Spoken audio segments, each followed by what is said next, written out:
공동체이기 때문입니다. 우리가 살아가야 하는 하나님 나라, 또 우리의 사회이기 때문에 우리의 성숙은 필연적이라고 할 수 있습니다. 성숙하지 않은, 주님을 닮지 않은 사람들이 모여서 천국을 살아간다면 아마 그 천국은 곧 또 우리가 지금 경험하고 있는 빈부격차와 양극화, 또 진영 간의 싸움, 전쟁 이런 것들로 점철되고 말 것입니다. 근데 오늘은 이 히브리서 기자가 우리에게 말하는 것은 우리에게 하나님께서 복 주시려고 하는데 그것은 두 가지라는 겁니다. 하나는 뭐냐 하면 거룩함, 하나님의 거룩함에 참여하는 것이고, 또 하나는 하나님 나라의 공동체를 열매 맺는 것이라고 합니다. 샬롬의 공동체. 하나는 우리의 성숙과 관련되어 있고, 하나는 우리가 살아가야 할 공동체와 관련되어 있습니다. 여러분도 아시겠지만 고통 없이는 열매를 맺을 수가 없습니다. 우리 운동선수들을 봐도 그렇죠. 예, 우리 손흥민 선수가 막 이제 필드에서 이렇게 자유자재로 공을 몰고 다니고 슛을 때리고 골을 넣는 걸 보면 너무나 통쾌하고 정말 경기를 즐기고 있다는 느낌을 받습니다. 근데 거기까지 이르기 위해서 그는 굉장히 오랜 동안 훈련을 해야 했습니다. 그 훈련의 기간, 개인 훈련의 시간을 기뻐하고 막 행복해하고 이런 사람은 별로 없는 것 같아요.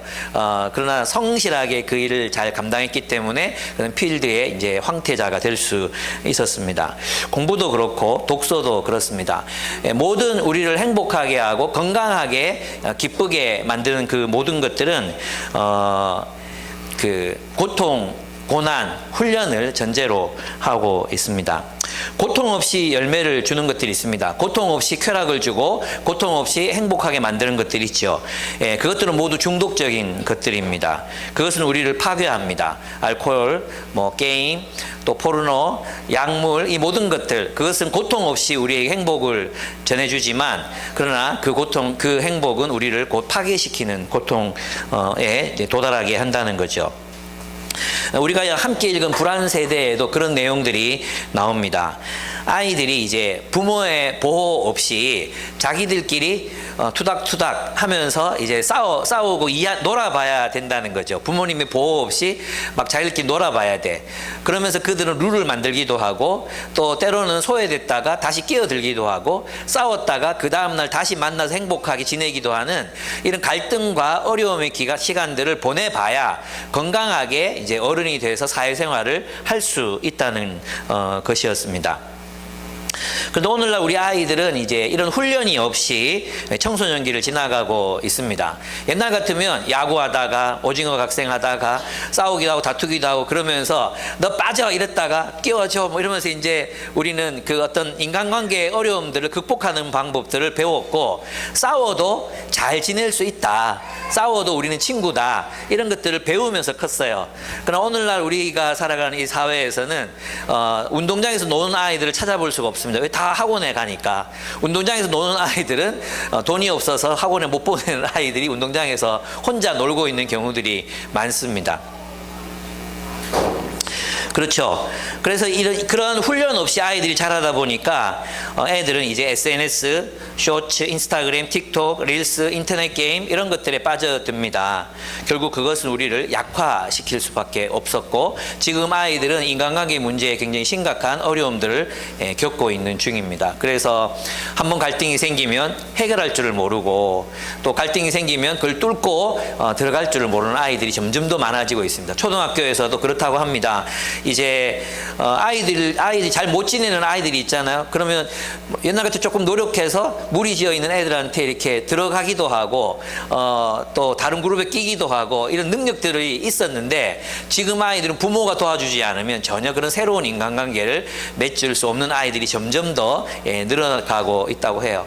그리고 이런 훈련이 안 돼 있으니까 이제 직장에 가잖아요. 대학까지는 그래도 공부만 하면 되니까 괜찮은, 직장 가서 기본적으로 인간관계를 하면서 일을 해야 되는데, 거기에 가서는 이제 약간의 관계의 좌절이라든지 이런 게 있으면 그만 포기해버리는, 그리고 고립되어 버리는 그런 일들이 일어나고 있는 것이 오늘날의 현실입니다. 근데 하나님께서는 우리에게 하나님의 영광과 하나님의 나라를 선물로 주시기를 원합니다. 하나님의 영광이란 것은 오늘 이 히브리서 기자가 표현했던 것처럼 그것은 거룩입니다. 거룩. 하나님의 영광. 그것은 하나님의 지혜와 성품, 그분의 모든 것에 참여하는 것입니다. 바로 그렇게 될 때 우리는 지극한 행복에 이룰 수 있습니다. 그래서 하나님은 우리에게 그냥 뭐 애따 장난감 가지고 놀아 이렇게 우리를 행복하게 하시는 것이 아니라, 내가 늘 자주 말씀드렸지만 하나님은 우리를 행복한 존재로 변화시켜 가길 원하십니다. 우리를 행복한 존재로 변화시켜 간다는 것은 우리의 성품이 하나님의 거룩, 하나님의 영광에 참여케 한다는 그런 뜻이라고 할 수 있습니다. 이 세상에서 가장 행복한 분이 계시다면 그분은 하나님일 것입니다. 하나님은 빛과 생명, 행복, 진리로 가득 차 계시는 분이십니다. 그래서 하나님은 행복하십니다. 그 하나님을 닮는다는 것은 곧 우리가 행복한 존재로 변화되어 하나님의 영광에 참여함으로 기뻐하며 살아갈 수 있는 존재가 된다는 거죠. 행복하게 살려면 행복한 존재가 되어야 합니다. 행복하게 살려면 SNS에 있는 많은 사람들의 이게 전시해 놓은 그런 조건들을 만족시켜야, 좋은 옷을 입고 좋은 것을 먹고 그렇게 해야지 행복해지는 것이 아니라 하나님을 닮은 인격이 될 때 우리는 행복해질 수 있습니다. 그래서 하나님은 우리를 훈련시키셔서 그 영광에 도달하기를 원하신다는 거죠. 이 인격에 도달하지 못하면 계속해서 문제들이 일어날 수밖에 없고 스스로를 고립시킬 수밖에 없고 소외된 존재로, 외로운 존재로, 고립된 존재로 살아갈 수밖에 없습니다. 그렇습니다. 그 열매는 기쁨으로 충만한 삶이라고 할 수 있습니다. 하나님은 우리에게 또한 햇빛을 비추시고 농부들을 통해 가지치기를 하시는 것처럼, 그래서 달디단 과실을 열매 맺는 것처럼 거룩해져가는 우리와 함께 하나님의 나라를 세워 가십니다. 이것이 11절에서 이제 말했던 의로운, 정의의 평화로운 열매를 맺게 하려 하십니다 하는 것입니다. 그러니까 그 거룩한 사람들이 하나님의 정의, 하나님의 의로움, 그 의로움으로 서로의 관계를 맺을 때 이루어지는 게 뭐겠습니까? 마음의 평안뿐만 아니라 공동체의 샬롬, 번영하는 공동체, 사랑으로 충만하고 정의와 사랑으로 충만한 공동체, 그것이 바로 하나님 나라잖아요. 그 하나님의 나라를 우리가 선물로 얻게 되는 거죠. 이 두 가지가 하나님이 우리에게 주시려는 선물입니다. 하나는 뭐예요? 영광에 참여하는 것. 하나는 하나님의 영광으로 충만한 공동체를 세우는 것. 그것은 샬롬이요, 번영이요, 평화라고 할 수 있겠습니다. 그래서 그것을 위해서 우리는 달려갑니다. 우리를 그것을 하나님의 영광을 향해서 달려가는 존재입니다. 그래서 1절에서 3절을 보시면 그러므로 이렇게 구름대와 같은 수많은 증인이 우리를 둘러싸고 있으니, 그들은 이미 그렇게 목표를 향해 달려갔었던 증인들이었습니다. 우리도 갖가지 무거운 짐, 염려, 미래에 대한 걱정, 근심, 우리를 누르고 있는 그 모든 것들, 그걸 내려놓고 얽매이는 죄, 우리를 중독시키는 죄들을 벗어버리고 우리 앞에 놓인 다름질을 참으면서 달려갑시다 합니다. 그리고 어디로 달려갑니까? 목표가 있어야 되잖아요. 그게 바로 2절에 나오는데, 믿음의 창시자여 완성자이신 예수를 바라봅니다. 예수를 깊이 생각하라. 우리가 예수를 바라보는 이유가 뭐겠어요? 그 예수를 향해 달려가기 위해서라는 거죠. 그 예수를 향해 달려가기 위해서. 그러면 그 예수가 우리의 목표 지점이라는 거죠. 그럼 어떤 예수냐? 어떤 예수를 우리가 바라보고 달려가야 하느냐 하면 바로 이제 2절 후반절에 나옵니다. 그는 자기 앞에 놓여 있는 기쁨을 내다보고서 부끄러움을 마음에 두지 않으시고 십자가를 참으셨습니다. 그리하여 그는 하나님의 보좌 오른편에 앉으셨습니다. 자기에 대한 죄인들의 이러한 반항을 참아내신 분을 생각하십시오라고 되어 있어요. 그러면 우리가 달려가야 하는 예수는 어떤 예수입니까? 그는 자신에게 반항한 사람들, 반대한 사람들, 오해한 사람들, 심지어 십자가에 못 박아 죽이는 사람들을 참아내고 그들을 끝까지 사랑하신 예수를 본받아 달려가라고 이야기하고 있습니다. 그것이 거룩입니다. 여러분, 거룩은 다른 게 아니라 하나님을 본받는 거잖아요. 그 하나님께서는 우리를 사랑하셔서 우리를 십자가에 못 박는 사람들을 향하여 너희가 나를 십자가에 못 박을지라도 나는 너희를 사랑한다 하신 그 사람다움, 그 완전한 인간성, 그 완전한 하나님됨, 그 거룩함을 포기하지 않으셨습니다. 바로 그 예수를 향해서 달려가라는 것입니다. 오늘 본문을 보면 그것이 어떤 내용인지 나옵니다. 그래서 보좌에 오르신 예수 그리스도를 바라보며 십자가를 참으라. 예수를 바라봄으로 그렇게 십자가에서 우리를 용서하시고 사랑하시고 우리를 축복하시기 위해서 희생하신 십자가를 바라보고 우리도 똑같이 십자가를 지신 예수를 향해서 날마다 달려가라고 권면하고 있습니다. 그 예수를 바라봄으로 우리는 우리의 고난을 참아낼 수 있다는 겁니다. 우리의 고난을 이겨낼 수 있다는 것입니다. 여러분, 우리가 당하는 고난들 대부분이 무엇에 관한 고난들입니까? 결국 인간관계에서부터 오는 어려움들입니다. 인간관계로부터 오는 그런 고난입니다. 그 고난 가운데에서 이제 예수를 바라보고 달려간다는 걸 뭘 말하겠습니까? 네. 그 어려움 속에서도 너희는 여전히 내가 십자가를 지면서도 나를 거역하는 사람들을 참고 사랑했듯이 너희도 끝까지 그들을 사랑해라. 이것이 우리가 경주해야 될 경주의 목표라는 거죠. 무엇을 향해 달려가겠습니까? 예수가 사랑하신 것처럼 사랑하라. 나를 십자가에 못 박는 사람들조차도 사랑하라. 용서하라. 이것이 우리가 달려가야 될 경주의 최종 목표점입니다. 그래서 우리는 날마다 예수를 바라봄으로 우리의 이러한 유혹들 보복하고자 하고 때로는 포기하고 싶어 하고 때로는 중단하고 싶고 이제 그만하고 싶은 그런 마음들을 이제 이길 수 있는 유일한 비결은 날마다 예수를 바라보는 겁니다. 날마다 우리를 위해서 십자가에 달리신 예수를 바라봄으로 주님이 나도 참으셨는데 주님이 나를 참으셨는데 나도 그들을 참게 된다는 겁니다. 그래서 우리가 BSM을 하는 거죠. 말씀을 통해서 우리가 하나님을 알고 주님을 묵상함으로 우리가 닥치는 어려움들을 이겨낼 수 있습니다. 그리고 이제 우리 청소년들부터 시작해서 여러분 모두 11월 달부터는 매일 성경으로 우리가 큐티를 같이 하려고 합니다. 예. BSM만 하니까 자꾸만 이게 또 여러분들이 숙제하듯이 매주 금요일 밤만 되면 이제 막 이렇게 하는 사람들이 많아가지고 매일매일 주님을 좀 묵상했으면 좋겠다. 그래서 이제 매일 성경은 6년마다 한 권 돌아가거든요. 그래서 이제 통독도 우리가 좀 통독이 약한데 통독도 할 겸 매일 성경으로 이제 말씀 묵상하면서 매일매일 주님을 좀 묵상하면서 살면 좋겠다. 이런 생각을 합니다. 그렇습니다. 그것이 믿음의 경주입니다. 믿음의 경주는 다름이 아닙니다. 죄인들의 반항을 참아내신 그리스도를 바라보고 우리를 향해 반역하고 배신하고 오해하고 십자가에 못 박아 죽이고 뒷담화하고 우리를 그렇게 취급하는 사람들, 그 사람들을 향해 그 세상이 지지 않고 끝까지 예수를 따라 사랑의 길을 걷겠다고 달려가는 것, 그것이 바로 이 경주의 핵심이라고 할 수 있습니다. 그렇게 살아갈 수 있도록 누가 그렇게 살겠습니까? 그렇게 살아갈 수 있도록 주님께서는 우리를 훈육하십니다. 4절을 보시면 여러분 죄와 맞서서 싸우지만 아직 피를 흘리기까지 대항한 일은 없습니다. 그들이 예수 그리스도를 따라서 살았지만 아직 순교하기까지 그들이 끝까지 이제 그 길을 걷지는 않았다는 겁니다. 아직 순교까지 여러분들이 도달한 건 아닙니다. 그러니까 여러분은 하나님께서 여러분을 향하여 자녀에게 말하듯이 하신 이 권면을 잊었습니다. 또 여러분은 하나님께서 여러분을 향하여 자녀에게 말하듯이 하신 권면을 잊었습니다. 이 말들의 핵심이 뭐냐 하면 하나님은 여러분을 아버지처럼 훈육하신다는 거예요. 왜 훈육하시죠? 그분의 거룩하심에 참여케 하기 위해서라는 거죠. 네. 그래서 내 아들아, 5절 후반절에 보면 내 아들아 주님의 징계를 가볍게 여기지 말고, 이 징계라고 이제 번역된 단어는 이 징계라고 하니까 이제 뭔가 잘못한 사람들을 징계하는 것 같잖아요. 그죠? 징계라는 말은 난 잘못한 건데 하나님이 나를 왜 징계하시지? 이런 말을 생각이 들잖아요. 근데 이제 이게 헬라어 원어로 보면 파이데이아예요. 파이데이아. 여러분 파이디온 선교회 아시죠? 그 파이디온이라는 뜻이 뭐냐 하면 훈육하다, 양육하다 이런 뜻이에요. 훈육, 양육, 자녀 양육, 훈련 이런 뜻이에요. 그래서 영어 성경을 보면 여러분 그것이 디시플린이라고 되어 있어요. 디시플린. 그래서 징계하고는 약간 한글의 징계하고는 조금 다른 의미를 가진 단어라고 할 수 있습니다. 훈육하다 이런. 그래서 가장 좀 맞는 단어는 훈육이라고 할 수 있습니다.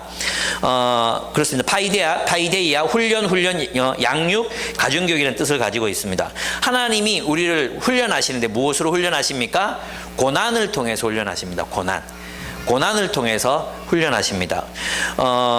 그렇죠. 근데 우리는 누구이기 때문에 우리를 훈육하십니까? 하나님께서. 우리는 하나님의 자녀이기 때문에 훈육하신다는 겁니다. 여기에서 우리는 이제 가정에서 가장 기본적인 가정의 부모님들의 그 의무가 훈육이라는 걸 알 수 있습니다. 훈육이 있어야 됩니다. 훈육. 그죠? 훈육이 있어야 돼요. 고대 사회에서는 채찍질 했어요. 자녀들을 채찍질. 저는 한 번은 이동훈 목사님이 IBF 수련회 와가지고 아들을 훈육할 때 허리띠를 풀어서 채찍질 한다는 소리를 듣고 기겁을 한 적이 있거든요. 우와, 저거는 너무 심했다. 이런 적이 있긴 있었습니다. 근데 그 고대 사회와 지금은 다를 수 있습니다. 그러나 훈육은 반드시 필요한 것입니다. 우리는 너무나도 이제 아이들이 준비가 안 돼 있는데 아이들에게 자꾸만 의견을 물을 때가 있잖아요. 의견을 물을 때가 있습니다. 근데 그게 아니라 지금 아이들은 우리의 어떤 돌봄과 지도를 필요로 하거든요. 그래서 훈육해야 된다는 거죠. 아이들 그냥 내버려 두면 안 됩니다. 그냥 아이들이 본성이 그냥 그래 너 뭐 먹고 싶어 자꾸 물어봐 애가 뭐 먹고 싶으면 지가 몰라요. 지 먹고 싶은 거 사줍니까? 사탕 먹고 싶으면 사탕 사줄 겁니까? 안 하잖아요. 묻지 마세요. 묻지 말고 먹이세요. 건강한 거 먹이시고 그렇게 하면 됩니다. 공부도 시키고 공부하기로 했으니까 너 지금 공부해야 돼 이렇게 하시면 됩니다. 그걸 다 공부하고 싶어 안 하고 싶어 이렇게 묻지 마세요. 왜 그런 걸 물어봐요? 예, 언제 할까? 그건 네 마음에 드는데 해. 그거는 정말 부모로서 훈육을 하는 게 아니고 아이를 망치는 길이라는 걸 알 수 있습니다. 미국이 한때 그러다가 진짜 많은 문제아들을 배출했거든요. 그래서 이거 꼭 기억하셔야 됩니다. 어쨌든 가정의 그 중요한 부분은 뭐냐 하면 훈육하는 거죠. 아이들은 보살핌과 함께 가르침이 필요한 존재들입니다. 그 아이들이 당연히 행해야 할 것들을 가르치고 행하게 하는 것이 부모의 의무입니다. 제가 이제 청소년들하고 이제 상담을 하다 보면 그런 얘기를 들었어요. 나는 애들이 싫어하는 일을 시키면 싫어할 거라고, 그리고 우리를 밀어낼 거라고 생각했거든요. 근데 이제 희준이가 있어요. 희준이랑 얘기하면서 옛날 다니던 교회하고 우리 교회가 다른 점이 뭐야? 이렇게 이제 물어봤거든요. 제가 물어보니까 걔가 뭐라고 대답하느냐 하면 옛날 다니는 교회는 예배 시간에 휴대폰을 봐도 아무도 뭐라 그러지 않고 예배에 빠져도 아무도 뭐라 그러지 않고 그랬는데 이 교회는 자꾸 뭐라 한다고. 그러면서 그걸 나쁘게 얘기하는 게 아니고 좋게 얘기하더라고요. 좋게. 이 교회는 정말 우리가 바르게 살아가도록 하는데 관심이 있는 것 같아. 이렇게 얘기하더라고요. 희우한테 물었어. 희우야 너는 지금 초등부 있을 때랑 지금 있을 때랑 뭐가 달라진 게 뭐야? 이렇게 물으니까 초등부 때는 분방부모가 짧았는데 청소년 팀에 와가지고는 나눔을 길게 하니까 신앙이 자기께 되는 것처럼 느껴진대요. 희우가 했던 얘기예요. 자꾸 비웃네 계속. 왜 저래? 희우가 그렇게 얘기했어요. 예.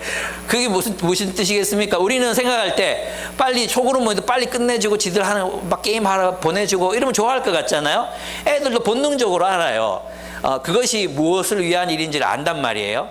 그래서 가르쳐야 됩니다. 가르치고 시키고 이렇게 해야 돼요. 너무 민주적이 되면 안 돼. 애들을 가르치는데 너무 민주적이 되면 안 되고 가르침이 반드시 필요합니다. 그리고 바운더리를 딱 정해줘야 돼요. 그죠? 그게 안 되면 애들이 진짜 혼란스러워지거든요. 어떻게 해야지 혼란스러워지거든요. 그래서 건강한 바운더리를 정해주고 나중에 20살 넘어가면 지멋대로 살 건데 벌써부터 지멋대로 살게 만들어주면 안 됩니다. 막 교회 가기 싫어할 때도 가기 싫어? 그래 어떡하지? 이러면 안 되고 붙들어 놓고 왜 가야 되는지 조곤조곤 설명하고 대신에 이제 갔다 오면 내가 너 좋아하는 거 해줄게. 이 정도는 괜찮아. 근데 애들한테 막 그 박사 효과를 그래 넌 쉬어라. 청소년이 되면 사춘기 때 한 번씩 그럴 필요는 있어요. 오늘 가기 싫어 쉬어. 네 멋대로 해. 이렇게 할 필요는 있어요. 근데 그거를 매주마다 애들을 존중한다고 그렇게 해서 교육이 되지 않습니다. 훈육은 반드시 필요합니다. 네, 그거 나중에 헤매더라도 그 바운더리로 다시 돌아오거든요. 그래서 여러분들이 다음 세대 아이들 진짜 잘 키워야 됩니다. 그래서 저는 이제 불안 세대를 우리 함께 읽었잖아요. 이 책 정말 저는 참 잘 읽었다고 생각했어요.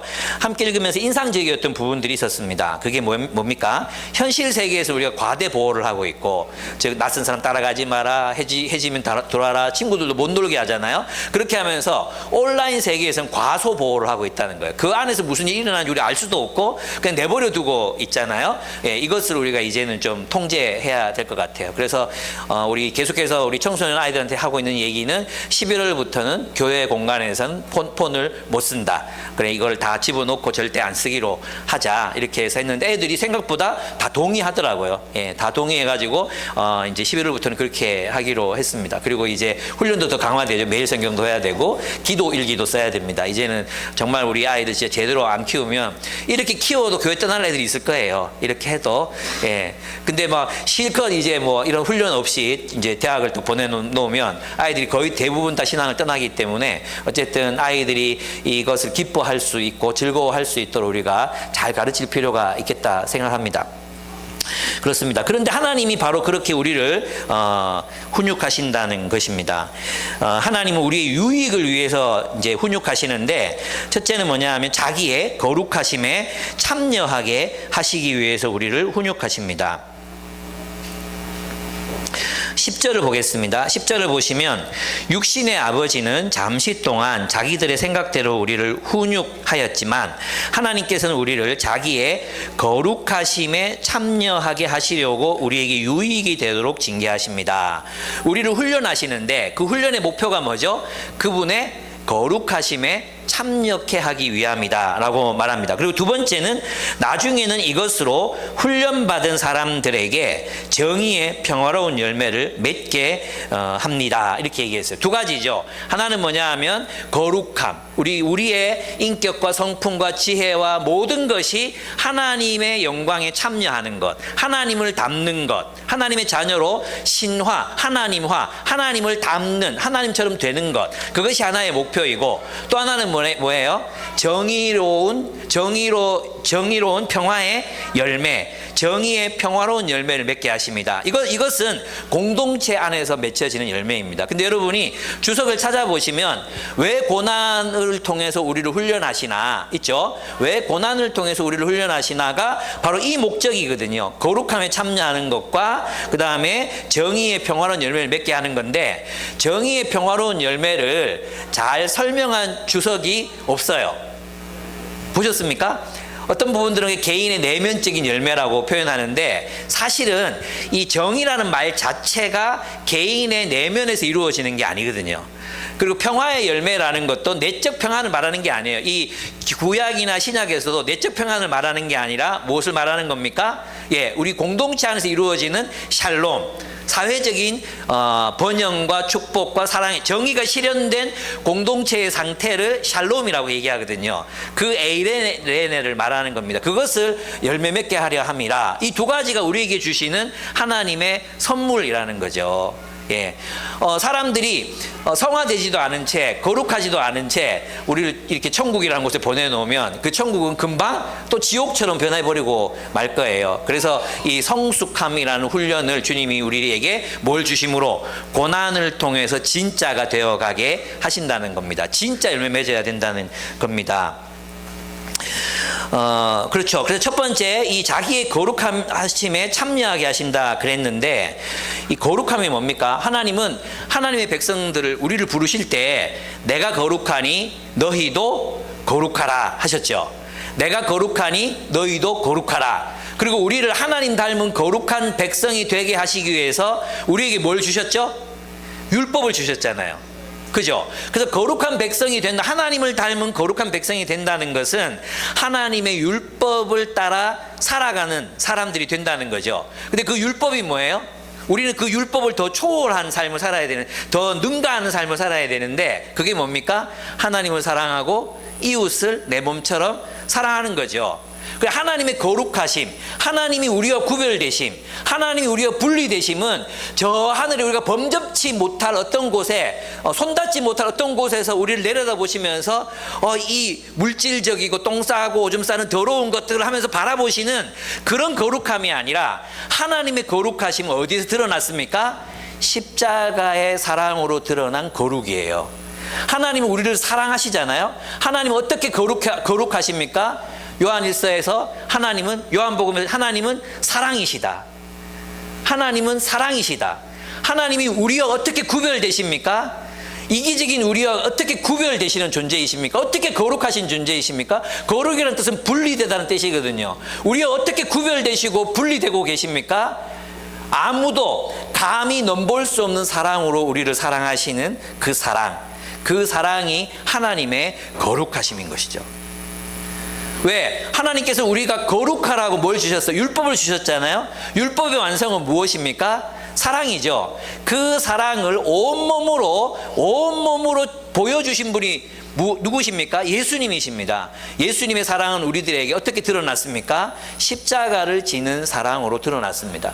십자가를 지시면서도 그 십자가에 못 박는 이들을 향해서 너희가 나를 십자가에 못 박아도 나는 여전히 너희를 사랑한다. 너희가 나를 모욕하고 침뱉고 나의 수염을 뽑고 나를 그렇게 모독한다 할지라도 나는 너희를 사랑한다. 너희가 다 나에게 등을 돌리고 달아나고 배신하고 뒤에서 모욕하고 욕할지라도 나는 너희를 사랑한다.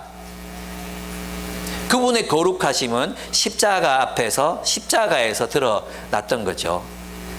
거룩이 뭔지 아시겠습니까 이제?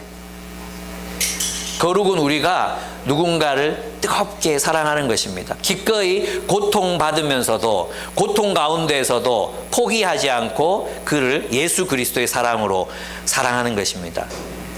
그것이 거룩입니다. 그 거룩에 참여하게 하시려고 주님께서 우리를 훈련하십니다. 여러분 있잖아요. 고난이 없을 때 우리 서로 잘 지내는 것처럼 보입니다. 서로 사랑하는 것처럼 보입니다. 고난이 없을 때, 어려움이 없을 때, 우리 관계에 문제가 생기지 않았을 때, 그럴 때는 우리가 서로를 정말 사랑하는 것처럼 느껴져요. 하하호호, 고기 구워 먹고 캠핑 가고 뭐 말씀 나누고 이럴 때 우리가 서로 사랑하는 것처럼 느껴져요. 그러나 우리가 서로를 깊이 알아가다 보면 서로의 한계와 실수와 그리고 모순된 것들, 또 싫은 모습들이 나올 수밖에 없죠. 그죠? 모릅니까? 여러분 남편과 아내를 보면 알잖아요. 안 그렇습니까? 다른 사람도 안 그럴 것 같습니까? 우리가 진짜 서로를 사랑하다 보면은 그 사람의 냄새나는 모습을 볼 수밖에 없습니다. 그 사람의 한계에 직면할 수밖에 없어요. 그렇지 않습니까? 그런데 있잖아요. 바로 그때 고난이 우리에게 찾아오는 겁니다. 그 사람 때문에 힘든 거예요. 그 사람의 이기적인 모습, 그 사람이 나의 요구와 필요에 부응하지 않는 그런 모습, 그런 것들 때문에 우리는 실망하고 좌절하고 낙심합니다. 고난이 오면 우리 안에 있는 사랑이 진짜인지를 확인하게 돼요. 안 그렇습니까? 여러분들이 부부관계가 진짜 어려워도 남편과 아내가 서로 사랑하잖아요. 서로 사랑하죠. 근데 그 한계선은 분명히 있는 것 같아요. 이제 그 관계에 대한 어떤 책임을 끝까지 지지 않거나 방기하거나 이럴 땐 그 관계를 유지할 수 없죠. 그건 우리도 마찬가지잖아요. 그런데 진짜 고난 속에서도 우리가 버틸 수 있는 힘은 어디서 나옵니까? 사랑이거든요. 그죠? 제 아내가 저랑 살아주는 이유가 뭐라고 생각합니까? 사랑 아니고 설명할 수 있습니까? 돈 때문에? 내 아내를 생각하면 상상을 할 수가 없습니다. 제 아내는 정말 저를 사랑합니다. 제가 아내의 마음을 많이 아프게 했음에도 불구하고 맨날 와서 뽀뽀하고 뭐 나를 사랑한다고 말이죠. 귀여워라고 해주고 진짜 싫지만 또 그것도 그렇습니다. 제 아내는 정말 저를 사랑합니다. 저도 아내를 사랑합니다. 왜 뜻밖의 말을 했습니까 제가? 갑자기 침묵이. 너도 아내를 사랑한다니까요. 나도 아내를 사랑합니다. 예. 근데 고난을 통해서 우리의 그 사랑이 연단됩니다. 고난을 통해서 우리의 그 사랑이 연단되고 훈련받고 진짜가 되어갑니다. 고난 가운데에서. 그래서 힘든 상황들 속에서도 그걸 극복하고 사랑할 때 그걸 사랑이라고 부를 수 있습니다. 돈 많고 뭐 펑펑 돈 쓰고 뭐 이렇게 평안하고 그럴 때 사랑하는 거 얼마나 쉽습니까? 그러나 진짜 우리가 그 사람의 바닥을 봤을 때도 우리가 서로 사랑할 수 있는 것, 그것을 훈련을 통해서 됩니다. 어떤 훈련이겠어요? 네가 나를 배신해도 난 널 끝까지 사랑할 거야. 리더 모임 하고 있는데 모르고 지나가는데 걔들이 나를 뒷담화하고 있었어. 그걸 들어도 그래, 그래도 난 너희 사랑할 거야. 너희가 나를 배신해도 난 너 사랑할 거야. 당신이 내 요구를 들어주지 않아도 난 당신을 위해서 사랑할 거예요. 예. 심지어 당신이 나를 십자가에 못 박아도 나는 당신을 끝까지 사랑하겠습니다. 그것이 우리가 걸어가야 될 거룩이라는 거죠. 거룩. 거룩이란 건 죄인들을 향해서 정죄하고 이 동성애자들아 막 200만이 모여갖고 다구리 치는 게 거룩이 아니고 그들을 사랑하는 게 거룩입니다. 그들을 사랑하는 게 거룩입니다. 우리가 거룩 어떻게 배워가지고 자기들 안에 있는 그것은 회개하지도 않은 채 거기 그 운동 주도하는 사람들 중에 많은 사람들이 온갖 비리에 다 연루되어 있는 사람들이 많습니다.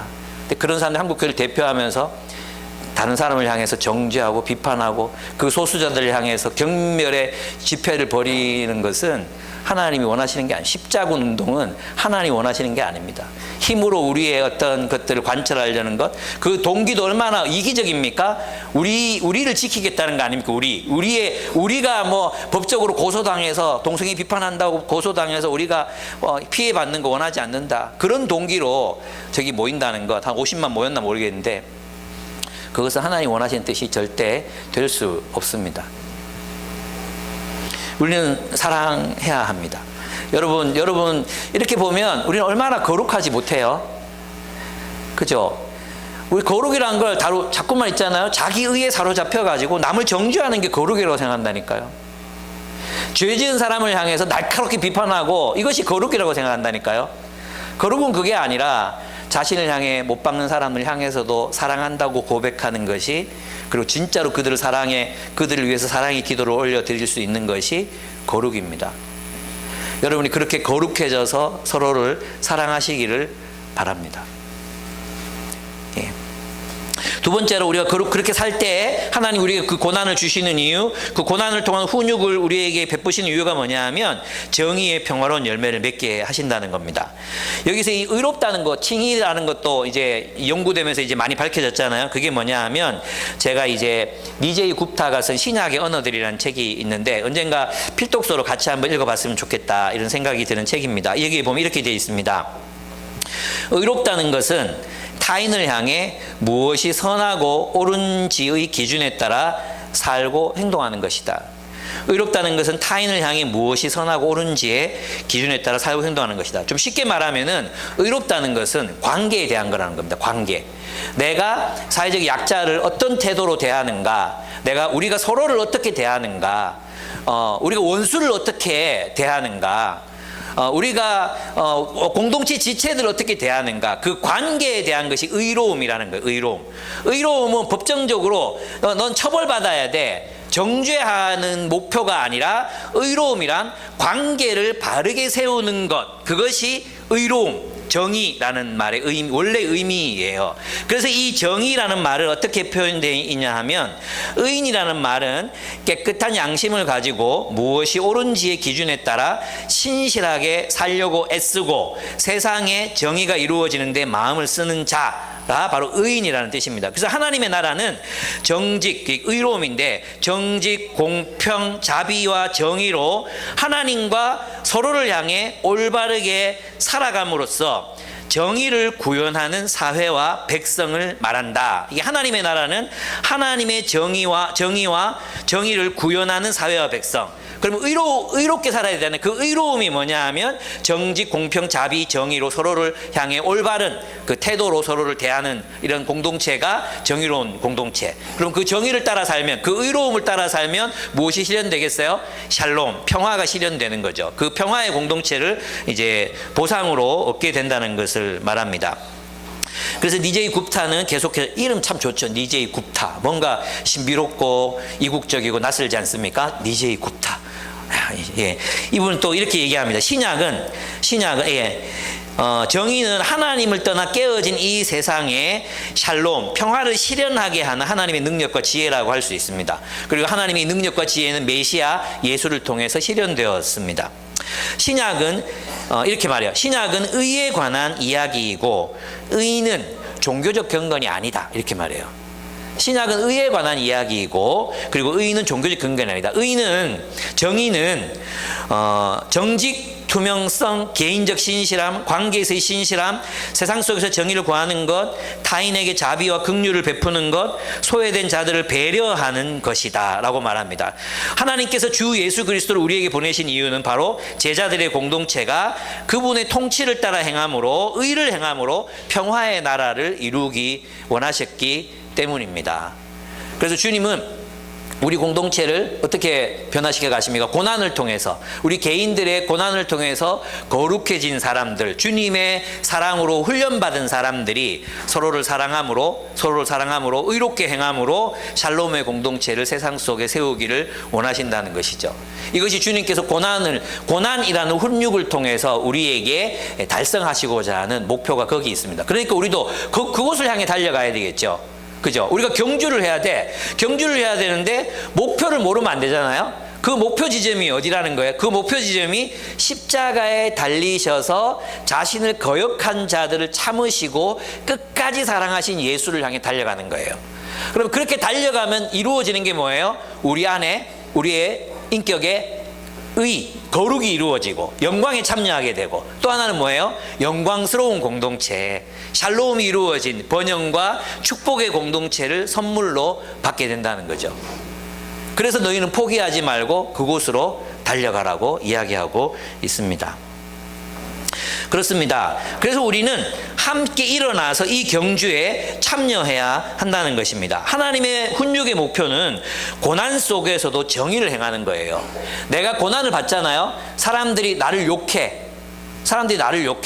그러면 그 욕하는 사람들을 여전히 사랑함으로, 그 나의 사랑을 철수시키지 않고 사랑함으로, 누군가 나를 오해해. 그 오해에도 불구하고 내가 그 사람과 관계를 손절치거나 하는 게 아니라 끝까지 그를 사랑함으로, 섬김으로. 그래서 하나님의 훈육은 바로 그런 인간관계의 어려움을 통해서 우리를 훈련시키십니다. 여러분, 이 훈련이 되지 않으면 우리는 고립될 수밖에 없습니다.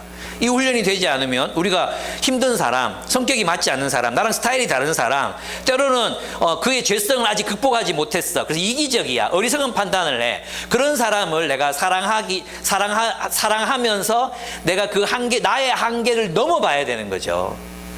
그래서 훈련이 뭐냐면 있잖아요. 훈련은 여러분 받아보셨죠? 훈련은 뭐냐 하면 내가 하기 힘든 거예요. 힘든 걸 계속해서 해야 돼요.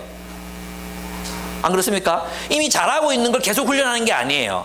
훈련이란 내가 안 되는 걸 훈련하는 거거든요. 그래서 여러분이 자꾸 인간관계 속에서나 누구와의 관계 속에서 자꾸 긁힌다는 말 알죠? 자꾸 뭐가 나를 긁어. 그러면은 그게 나에 대해서 고난이잖아요. 고난. 나를 자꾸 힘들게 만들어. 그럴 때는 그 부분에서 그 사람을 넘어봐야 되는 거예요. 그 넘는다는 게 뭐예요? 사랑으로 그 사람을 대하는 거죠. 내가 지는 게 아니라 끝까지 사랑하는 거죠. 그래, 뭐 한번 하겠지, 이렇게 하는 거죠. 그런데 이 말은 뭐냐 하면 우리의 관계 속에 정의가 이루어진다는 것, 이 목적이 뭐냐 하면, 그래서 예수님은 십자가와 죄인들의 반항을 참아내셨는데 그것은 사람들에게 실망할 때도 그들에게 정의롭게 행하는 것. 무슨 뜻인지 아시겠죠? 사람들에게 오해를 받을 때도 그들에게 정의롭게 행하는 것. 심지어는 이것 오해하지만 안 되는데, 나를 가스라이팅 하는 사람들에게는 어떻게 해야 될까요? 가스라이팅을 통해서 나에게 이익을 구하려는 사람들, 나를 지배해서 나를 자기 뜻대로 지배하려는 사람들에게 어떻게 해야 될까요? 제가 얘기 드렸죠. 그건 굴복하면 안 된다고. 왜냐하면 우리 인간관계 기준이 뭐예요? 정의잖아요. 정의. 무슨 말인지 이해됩니까? 그러면 나를 가스라이팅해서 나를 이용하는 사람들에게는 난 어떻게 대해야 되겠어요? 어떻게? 저항해야죠. 그렇게 하지 마세요라고 말하는 게 정의죠.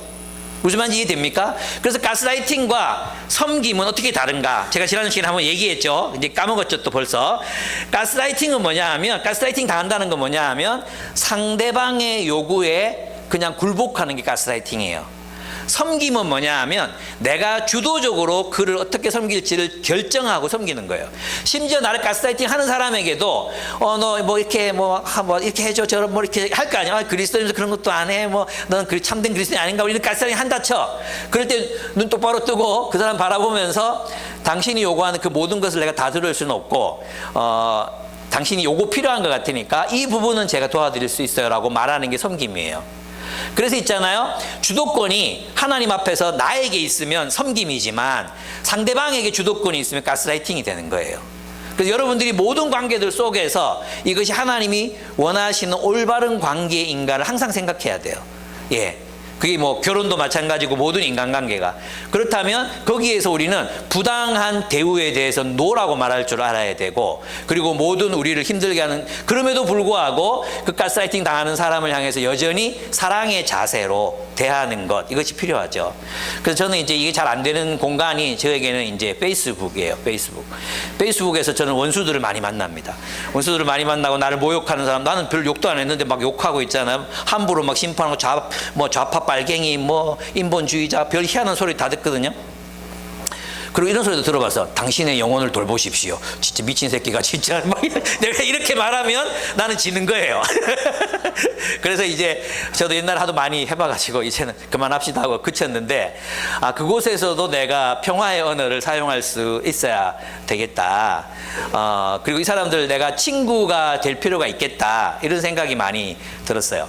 여러분, 그 고립의 시대라는 책이 있거든요. 저도 아직 다 읽어보지 못했는데, 고립의 시대라는 이제 그 뭐죠? 그 코로나 오기 전에 썼던 굉장히 유명한 책이었어요. 고립의 시대. 이 책을 보면 어떤 게 나오냐 하면, 요즘 이제 사회가 계속 극단적이 되잖아요. 왜 이렇게 극단적이 되느냐 하면 고립되기 때문이래요. 외롭기 때문에 극단적으로 간대요. 그럼 외롭기 때문에 있잖아요. 극단적으로 가면 여기는, 그러니까 노인도, 오늘날 우리 사회 시대에 노인들 굉장히 고립돼 있잖아요. 외롭잖아요. 외롭거든요. 근데 이 노인분들이 극우적인 스탠스를 취하면 환대해 주는 사람이 있는 거예요. 거기서 막 박수 쳐주고 이런 사람이 있는 거예요. 그러니까 더 극단적이 되는 거죠. 좌든 우든 계속 더 극단적이 되는 거예요. 이거 좌도 있잖아요. 막 극단적인 페미니즘. 페미니즘 자체는 뭐 저는 좋다고 생각하거든요. 그런데 극단적인 페미니즘으로 가거든요. 아시죠? 어디까지 갈 수 있는지. 거기 가면 외로운 사람들이 그곳에서 어떻게 됩니까? 환대를 받거든요. 그래서 있잖아요. 우리 사회가 계속 양극화되는 건 뭐냐 하면 그만큼 외로운 사람들이 많다는 뜻이래요. 그래서 저는 있잖아요. 제가 결심한 거 한 가지는 뭐냐 하면 태극기 할배들의 친구가 되자. 제가 이것이 제가 내 마음에 하나 새겨진 마음이에요. 예, 왜냐하면 있잖아요. 제가 이렇게 성장하면 평화의 공동체를 이룬다고 했잖아요. 저는 저희 지방회에서 이렇게 해봤어요. 저희 지방회에서 처음 들어갔을 때 저보고 대구지방회를 빨갱이로 물들이려는 사람, 뭐 별 의혹이 다 있었거든요. 예, 제가 들어가자마자 뭐 그때 뭐 이렇게 목사고시 이런 거 칠 때 뭐 거마비 줘야 되고 식사 대접도 몇 번 해야 되고 그럼 한 200만 원 들어가겠더라고요. 그래서 이제 첫 지방회에서 제가 원래에서 손 들고 이거 뭐 삥 뜯는 것도 아니고 전도사들 무슨 돈 있다고 이거 200만 원씩 드는데 이거 철폐합시다 그랬다가 막 집중포화를 받았거든요. 근데 그 말이, 나는 말해야 된다고 생각하는 게, 입 침묵하면 안 되잖아요. 그 말했던 게 있잖아요. 지금 이루어졌어요. 우리 지방에는 이제 목사고시, 전도사고시 하잖아요. 근데 이제 그 거마비 안 받아요. 그냥 5만 원만 내면 우리 지방에 그냥 다 해주거든요. 그런데 그런 개인적인 어떤 사례를 할 필요가 없는 지방회가 됐어요. 그때 그 얘기했던 것 때문에. 어떤 건지 아시겠죠? 근데 그렇게 나를 싫어하는 분들이 계셨어요. 그런데 이분들하고 성경 공부를 같이 하면서 진짜 박터지게 싸웠거든요. 뭐 오만 그거 가지고 싸웠어요. 진짜 성경 보는 것도 다르고 목회하는 것도 다르고 다 다르니까 싸웠어요. 그럼에도 불구하고 저는 이분들을 존경하고 사랑했어요. 예, 믿어지지 않겠지만 저는 이분들 존경하고 사랑했어요. 그리고 제가 좋아해 드렸어요. 진짜 좋은 면들이 많거든요. 이분들도 저를 굉장히 잘 받아주셨어요. 제가 이 모임에 이 극우 태극기들 진짜 그러면 나올 수도 있잖아요. 저 끝까지 갔어요. 낚시 가자 하면 낚시 가고, 필리핀 가자 하면 필리핀 가고, 계속 같이 친구가 됐거든요. 친구가 됐어요. 근데 이번에 얘기했죠. 이번에 이제 동성애 집회에 참여한 분 면직시키자고 이거 하는데 우리 지방에 투표했는데 9대9 나왔거든요. 제가 투표했으면 이거 부결되는 건데, 그날 박용호 목사님 접대한다고 그때 못 올라가가지고 제가 이 부결이 안 돼. 근데 이분들이 있잖아요. 제가 이제 어떤 분이 나를 잘 모르는 이제 우리 지방의 어떤 한 보수적인 목사님 오셔가지고 나에 대해서 막 얘기를 하니까 여기 있던 분들이 저를 변호해 주면서 뭐라고 얘기했는지 아십니까?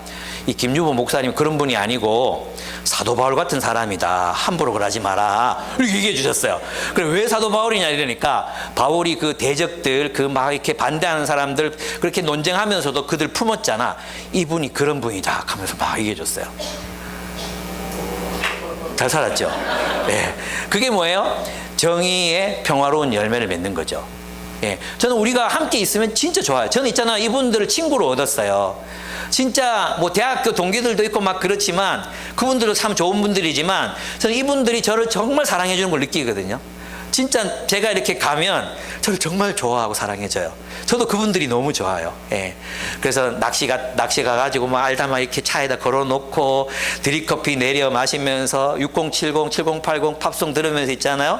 목회 이야기, 뭐 교회 이야기 이런 거 나눌 때 그 낭만과 그 행복감, 이건 정말 이루 말할 수가 없어요. 거기 즐거움이 있거든요. 우리 교회도 마찬가지잖아요. 여러분이 성숙하고 말씀하면 성숙해지니까 이들과 함께 있는 게 즐겁잖아요. 여기 가운데 여기서 뭐 돈, 재산, 권력 이런 걸로 뭐 자기 유세하는 사람도 없고 그걸로 막 또 뭐 우러러보고 이런 사람도 없어. 그죠? 우리 서로 함께 있을 때 행복하잖아요. 맞죠? 근데 이게 더해 갈 거라는 거죠. 우리가 거룩해져 가면. 우리가 십자가에 달리신 주님을 닮아가는 사람들이 생각해봐. 십자가에 달리기까지 사랑하는 사람, 십자가에 죽기까지 이웃을 사랑할 줄 아는 사람들이 서로 모여서 이룬 공동체. 그 공동체는 어떻겠습니까? 의의 평화로운 열매, 샬롬의 열매를 맺게 되잖아요. 이 저주를 맺는 게 아니에요. 오해, 갈등, 분열, 이것들을 극복해가는 그런 고난을 이겨내므로 이런 공동체가 되는 거예요. 저는 여러분들이 지금 40대 되면서 남편과 아내의 모습들도 마찬가지잖아요. 뭔가 매너리즘에 빠지고, 그죠? 낭만도 없어지고, 약간은 의무적으로 살고 있는 것 같고, 또 뭐 세상 사람들이 말하는 의무 방어전 같은 것도 하게 되고, 뭐 미안합니다, 총각들한테는. 어쨌든 뭐 그렇단 말이 우리의 삶이 그렇게 옛날처럼 뜨겁지 않아요, 그죠? 그러면서 뭔가 우리 부부 관계가 이거 괜찮나? 뭐 이런 생각이 들 때도 있어요, 그죠? 그냥 사랑으로 사는 게 아니라 정으로 사는 것 같고 의리로 사는 것 같아. 그렇잖아요? 근데 이제 여러분이 이러한 어려움들을 극복하면서 계속해서 사랑을 하는 법을 배우면 나중에 정말 제 나이쯤 되잖아요. 저는 아내를 보고 아내가 저를 보고 있으면 되게 행복해요. 예, 거짓말 같죠? 맨날 싸운다고 말하면서 어떻게 그런 말씀이 드냐고 생각하죠? 제 나이가 되면 그런 날이 와요. 그런 날이 와요. 예. 끝까지 사랑해야 돼. 끝까지. 포기하면 안 돼. 하나님 말씀대로 우리의 관계를 맺어가야 돼. 하나님이 원하시는 대로 하나님의 뜻에 복종하면서 우리의 관계를 맺어가야 돼. 그럴 때 우리는 뜨거운 사람들이 될 수 있습니다. 그리고 우리는 그런 가족, 그런 부부관계, 그런 우정, 또 그런 공동체를 선물로 받아 누릴 수 있습니다. 그것이 오늘 저는 히브리서가 우리에게 가르치는 교훈이라고 생각합니다. 그렇습니다. 그래서 우리는 손해를 볼지라도 정직하고 투명하게 대하고 진영 논리에 지배당하지 않고 하나님의 정의를 따라서 살고 자신의 욕망에 지배당하지 않고 여전히 사랑을 베푸는 것. 때로는 고난 가운데 있으면서도 오해받고 막 힘든 상황에 있으면서도 사랑하기를 끝까지 포기하지 않고 노력하는 삶. 이 삶이 우리를 정의의 평화로운 열매를 맺는 공동체로 살게 할 것이라고 믿습니다. 그래서 이제 14절에서 17절을 보면 똑같은 이야기를 이제 반복하고 이제 동어 반복을 하고 있어요. 첫째, 모든 사람과 화평하게 지내라. 이게 거룩이라는 말이에요. 그리스도인의 거룩은 어디서 나타나느냐? 서로 화평하게 지내는 것, 샬롬을 이루는 것. 두 번째, 거룩하게 살기를 힘쓰라고 우리에게 말합니다. 14절 보십시오. 모든 사람과 더불어 화평하게 지내고 거룩하게 살기를 힘쓰십시오. 그 거룩이 뭐예요? 거룩이 화평이에요. 화평. 그 거룩이 화평이에요. 예. 이 거룩이 화평인데, 거룩하게 되려면, 이 화평을 이루려면 거룩하게 되기 위한 고난의 과정을 겪어야 돼. 고난을 겪어야 진짜가 돼. 그 고난을 겪어서 진짜가 된 인격으로 이게 되는 거예요. 아시겠죠? 고난이 없이는 진짜로 살 수 없어요. 그냥 뭐 좋을 때 다 좋죠. 좋을 때 안 좋은 사람 어디 있습니까? 좋을 때 다 좋죠. 근데 고난이 올 때도 여전히 우리는 서로를 사랑하기 위해서 그 오해나 이런 것들, 편견 이런 것들 극복하기 위해서 힘쓰고 애쓰고, 그래서 주님이 원하시는 관계를 만들어가고자 하는 노력이 우리들에게 필요하다는 겁니다. 저절로 되지 않습니다. 저절로 이런 일들이 이루어지지 않습니다. 그렇습니다. 그럼 이렇게 살기 위해서 뭘 해야 되느냐? 12절. 그러므로 여러분은 나른한 손과 힘 빠진 무릎을 일으켜 세우고, 그죠? 나른한 손과 힘 빠진 무릎을 일으켜 세우고 똑바로 걸으십시오. 그래서 절름거리는 다리로 하여금 삐지 않게 하고 오히려 낫게 하십시오. 그랬습니다. 혹시라도 우리가 지쳤다면, 우리가 서로를 사랑하는 일에 지쳤다면 다시 일어나라는 겁니다.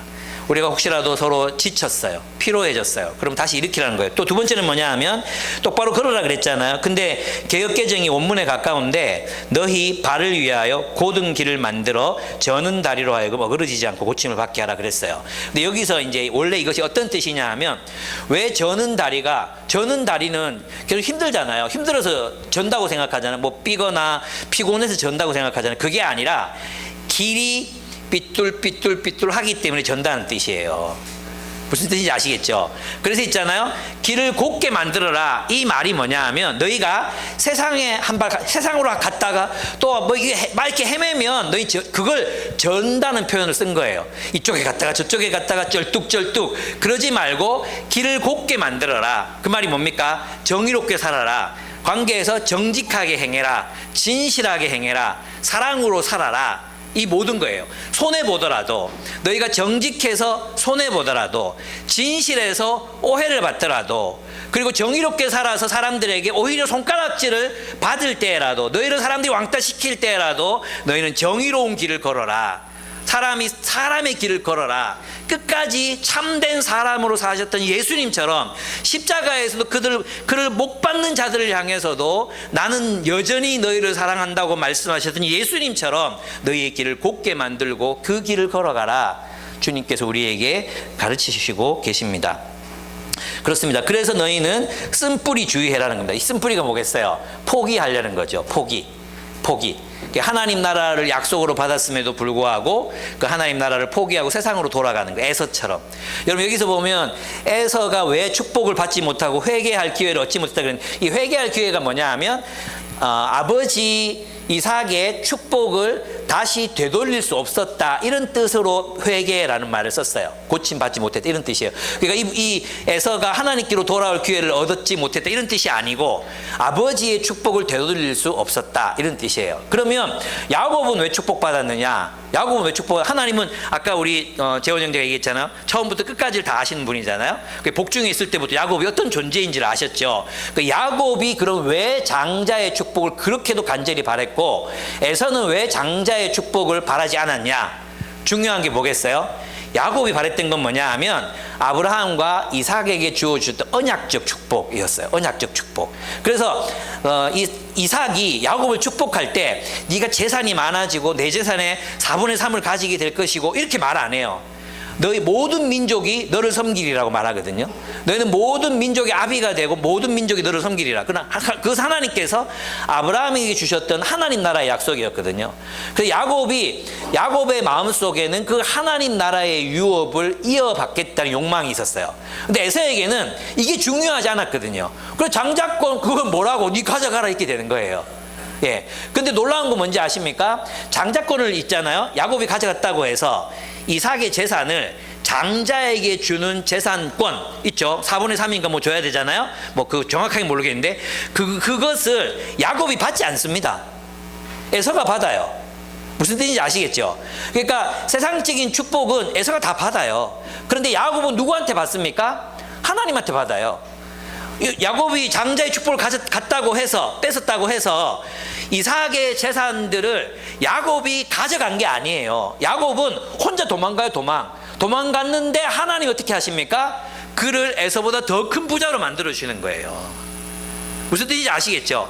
야곱이 뺏으려고 했던 건 그게 아니라 하나님이 하나님 나라의 유업을 주시겠다고 약속하셨는데 나를 통해 하나님의 나라가 이어지게 해주고 그게 뭔지는 잘 모르겠지만 그것이 무엇을 의미하는지 그게 이제 야곱이 나이 들어서 늙어서 이걸 이해하잖아요. 이해해서 야곱이 뭐라고 말합니까? 야곱은 진짜 세속적인 사람이었다면 이집트 왕 그리고 요셉에게 갔을 때 이렇게 얘기할 나는 이제 하나님 백성 안 할란다. 아브라함과 이삭 야훼라는 신이 나타나서 우리한테 이 애굽의 신이 더 크네 이러면 되잖아요. 그가 정말로 세속적인 사람이었다면 이 애굽의 신을 섬기면 되잖아요. 애굽에서 그냥 잘 먹고 잘 살자 요셉 덕분에 떵떵거리면서 살면 되잖아요. 근데 야곱이 어떻게 합니까? 야곱이 요셉의 두 아들 불러다가 너희는 하나님 백성이다. 너는 이집트에 있으면 안 된다. 요셉 너도 이집트 있으면 안 되고 너 유고를 그래서 요셉이 어떻게 하면 자기 유고를 출애굽할 때 가져가라 그러잖아요.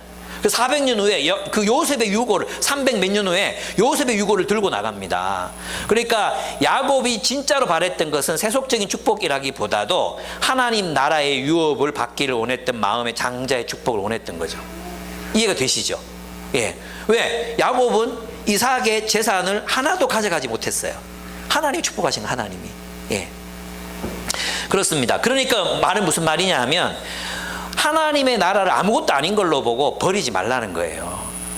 하나님의 나라를 그렇게 에서처럼 가볍게 여기지 말고 쓴뿌리 포기하려는 마음 그냥 나도 그냥 세상에서 그냥 잘 먹고 잘 살고 뭐 나누고 구제하고 뭐 또 섬기고 또 리더하고 또 뭔가 선교에 헌신하고 이런 걸 피곤하게 여기지 말고 그게 정말로 중요하니까 그게 아무것도 아닌 것처럼 생각하지 말고 하나님의 나라를 사랑하고 섬겨라. 떠나지 말아라. 에서처럼 쓴뿌리가 나서 모든 사람들에게 이렇게 전념될까 주의하라. 그리고 하나님의 은혜에서 떠나는 자가 없도록 하라. 하나님의 은혜의 통치 안에 머물러라.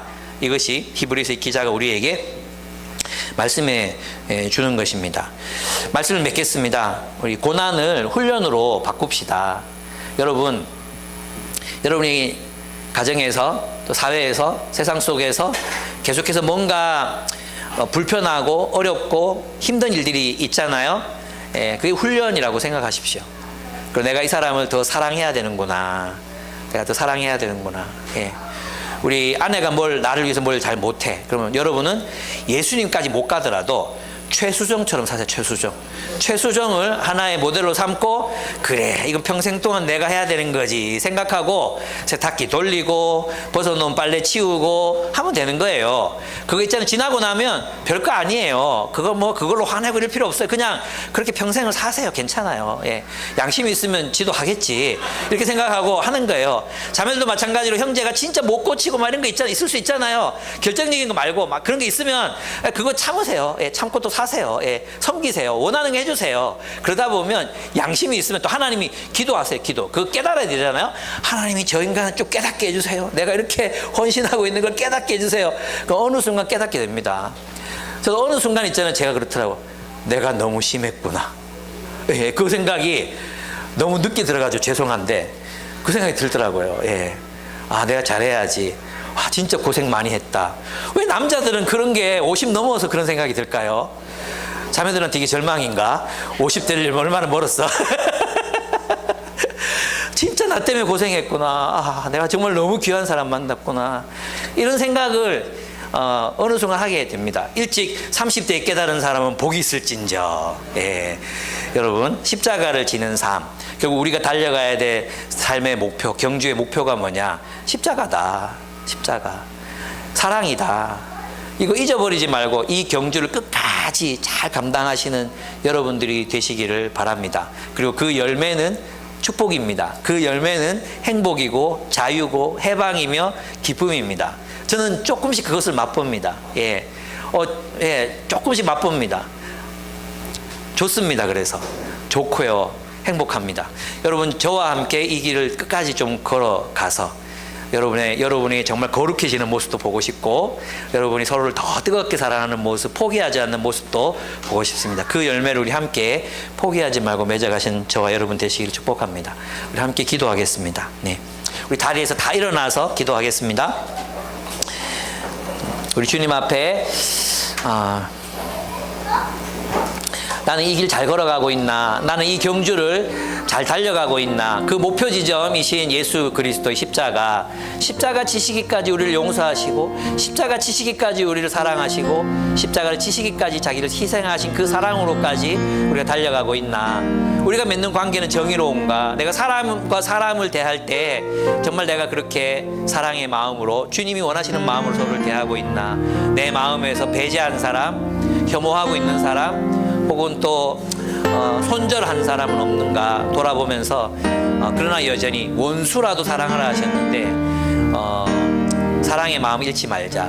사랑의 태도를 잃지 말자. 하나님 내가 그렇게 또 힘들지만 다시 십자가 앞으로 나아갑니다 라고 고백하면서 주님 앞에 나아갔으면 좋겠습니다. 함께 기도하시겠습니다. 사랑이 많으시고 은혜가 풍성하신 주님, 이 시간 주님 앞에 기도하며 간구합니다. 전능하신 주님께서 우리와 함께 하셔서 우리의 약해진 무릎을 일으키고 우리가 다시 기도할 수 있게 해주시고 또 주님